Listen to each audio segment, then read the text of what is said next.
नमस्कार दोस्तों, स्वागत है आपका इस वीडियो में। जैसा कि आप जानते हैं, कल की डेट में पेटीएम का एक दमदार आईपीओ खुलने की तैयारी है, लेकिन परसों से एक आईपीओ और खुलेगा जिसका नाम है लेटेंट व्यू एनालिटिक्स। और कंपनी बेसिकली डिजिटल ट्रांसफॉर्मेशन में काम करती है, डेटा एंड एनालिटिक्स में काम करती है। बेसिकली इसको कंपेयर किया जा रहा है हैप्पीएस्ट माइंड के आईपीओ के साथ में। इस वीडियो में बताऊंगा आपको लेटेस्ट जीएमपी कंपनी के बारे में जुड़े हुए कुछ फाइनेंशियल डेटा, साथ ही साथ स्टॉक की लिस्टिंग किस प्राइस के आसपास हो सकती है। आगे बढ़ने से पहले छोटी सी रिक्वेस्ट, आपसे चैनल पर नए आए हैं, अभी तक सब्सक्राइब नहीं किया है, कृपया करके अभी कर लीजिए, साथ ही बेल आइकन को जरूर प्रेस कर लीजिए। तो देखिए, सबसे पहले बात करते हैं कंपनी की जो है डिटेल्स डेट्स के बारे में। जो कि आप देख रहे हैं, आईपीओ ओपन होगा 10 को और 12 तक खुला रहेगा, जो कि आप अप्लाई कर सकते हैं। साथ ही साथ अलॉटमेंट की डेट जो है 16 तारीख तय की गई है, यानी 16 को डिसाइड हो जाएगा किसको आईपीओ मिला किसको नहीं।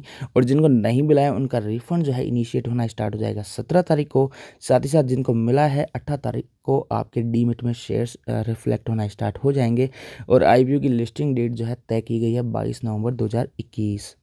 साथ ही मैं प्राइस बैंड अगर दिखाऊं तो देखिए, 197 का अपर बैंड रखा गया है और लोअर बैंड है 190 का, यानी हमको सभी को 197 यानी अपर बैंड में ही अप्लाई करना होता है। फेस वैल्यू ऑलरेडी इन्होंने स्प्लिट करके ही रखी है, जो कि 10 नहीं है, 5 नहीं है, सिर्फ एक रखी गई है। 76 शेयर्स हैं इनके एक लॉट में।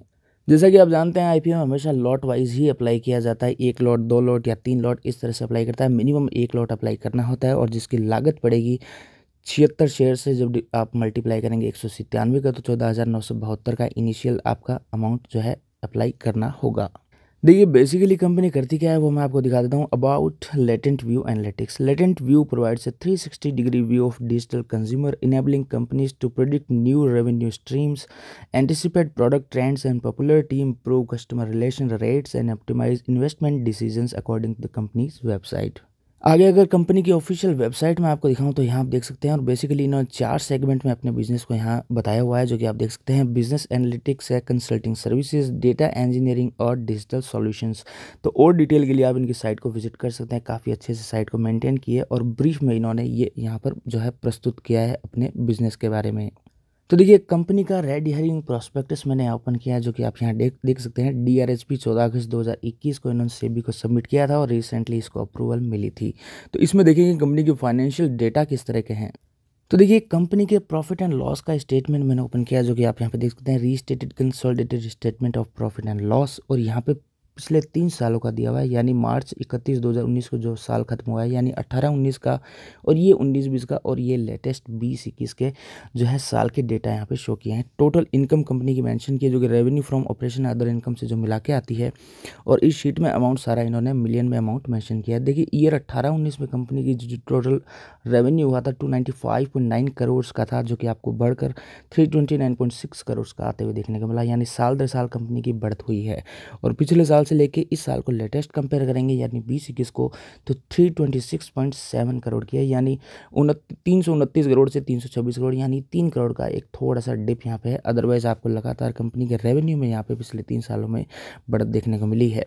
साथ ही साथ कंपेयर करें इसके प्रॉफिट फॉर द पीरियड को, यानी एक्सपेंसेस, टैक्सेस और ये सारी चीज़ें हटाने के बाद जिसको हम बोलते हैं शुद्ध मुनाफा कंपनी का, तो ईयर 18-19 का देखेंगे। सबसे पहले 18-19 में 59.6 करोड़ की कंपनी की टोटल प्रॉफिट हुआ था पूरे साल भर के लिए।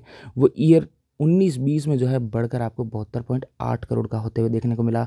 साथ ही साथ उसको कंपेयर करें लेटेस्ट, जो कि 20-21 का ईयर अभी खत्म हुआ है 31 मार्च 2021 को, उसमें देखेंगे तो 72.8 करोड़ से बढ़कर 91.4 करोड़ का पोस्ट किया है।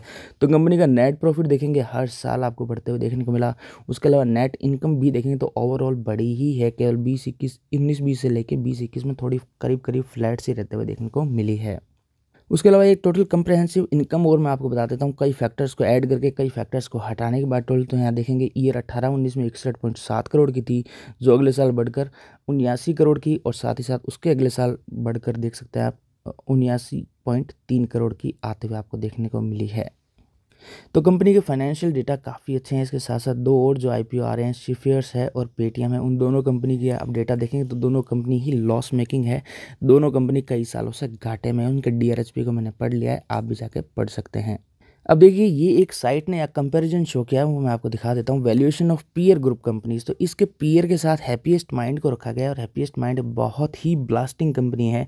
लिस्टिंग के बाद से लेकर अब तक पैसे को करीब 2 से ढाई गुना बल्कि 3 गुना तक भी कर चुकी है। देखिए उसकी जो आईपीओ की जो अनाउंसमेंट्स हुए थे, फेस वैल्यू 2 पे लाया गया था और फेस वैल्यू इसकी 1 की है, ऑलरेडी स्प्लिट किया हुआ है। इसका ईपीएस 5.10 का है, हैप्पीएस्ट माइंड का था 11.75 का। पीई का रेशियो देखेंगे तो काफ़ी उस लिहाज से आपको स्टॉक सस्ता दिखेगा, 38.62 का है, जबकि उसका 118.02 का था। अब यहाँ रिटर्न ऑन नेट वर्थ अगर देखेंगे तो लेटेंट व्यू की आपको कम देखने को मिलेगी, 20.89 करोड़ की परसेंट की, माफ़ कीजिए। और हैप्पीएस्ट माइंड की देखेंगे तो 29.76 करोड़ की। तो इस लिहाज से लेटेंट व्यू हैप्पीएस्ट माइंड से थोड़ा सा कम पड़ता है। और एनएवी देखेंगे तो 25.63 की है और उसकी थी 38.51 की। तो उस लिहाज से अगर कंपेयर करें हैप्पीएस्ट माइंड से इसको, तो कहीं ना कहीं एक रीजनेबल प्राइस पे आईपीओ आपको आते हुए देखने को मिल रहा है। अब देखिए अंतिम सवाल जो लोग अक्सर जानना चाहते हैं कि ग्रे मार्केट प्रीमियम इसका क्या चल रहा है, यानी ऑफलाइन बाजार में इसका भाव क्या चल रहा है, जो कि बिल्कुल भी ऑफिशियल डेटा नहीं है। मैं पहले आपको बता दूं ये कम्प्लीटली अनऑफिशियल डेटा रहता है। तो इसका प्रीमियम चल रहा है 60 रुपये का फिलहाल, जो कि 197 के ऊपर मानते हैं कि 60 रुपये ऊपर लिस्ट होगा, यानी 60/197 का अगर आप रेशियो निकालते हैं तो परसेंटेज आएगा 30, यानी मार्केट मानकर चल रहा है करीब करीब 30% के प्रीमियम पे स्टॉक की लिस्टिंग हो सकती है। साथ ही साथ ध्यान रखें जीएमपी है, हमेशा बदलते रहता है, हर मिनट बदल सकता है और लिस्टिंग के दिन आते आते ये चेंज हो सकता है, जो कि फ़िलहाल का 60 का यहाँ बताया गया है। अगर 60 का भी सटीक बैठता है तो मैं कहूँगा काफ़ी अच्छा है, क्योंकि अभी रिसेंटली मैंने पेटीएम का आईपीओ का एक रिव्यू का वीडियो बनाया, उसका ग्रे मार्केट प्रीमियम केवल 125 से 130 ही चल रहा है, जबकि 2150 से अगर आप परसेंटेज निकालेंगे तो मात्र 5 या 6% के प्रीमियम पे ही स्टॉक की लिस्टिंग की संभावनाएं बनी हुई है। उस लिहाज से देखेंगे तो लेटेंट व्यू 30% प्रीमियम काफ़ी तगड़ा देखने को मिल रहा है। तो चलिए इस वीडियो में बात करनी हमने लेटेंट व्यू एनालिटिक्स के आईपीओ के बारे में, कुछ बेसिक डिटेल्स। देखिए मेरे ख्याल से ये आईपीओ अच्छा साबित होना चाहिए। 2 अदर आईपीओज आ रहे हैं, उसकी तुलना में कंपनी अच्छी दिखती है। बिजनेस मॉडल जो कंपनी का है काफ़ी अच्छा है, डिजिटल ट्रांसफॉर्मेशन का ही ज़माना है, उसी लिहाज से आईपीओ भी इसी एज का है, लेटेस्ट एरा का आईपीओ है। साथ ही साथ कंपनी जो है प्रॉफिट मेकिंग है, घाटे में नहीं है। तो चलिए बात कर ली इस वीडियो में लेटेंट व्यू आईपीओ के बारे में। वीडियो अच्छा लगा इसको लाइक कर देना, चैनल को सब्सक्राइब कर देना। धन्यवाद।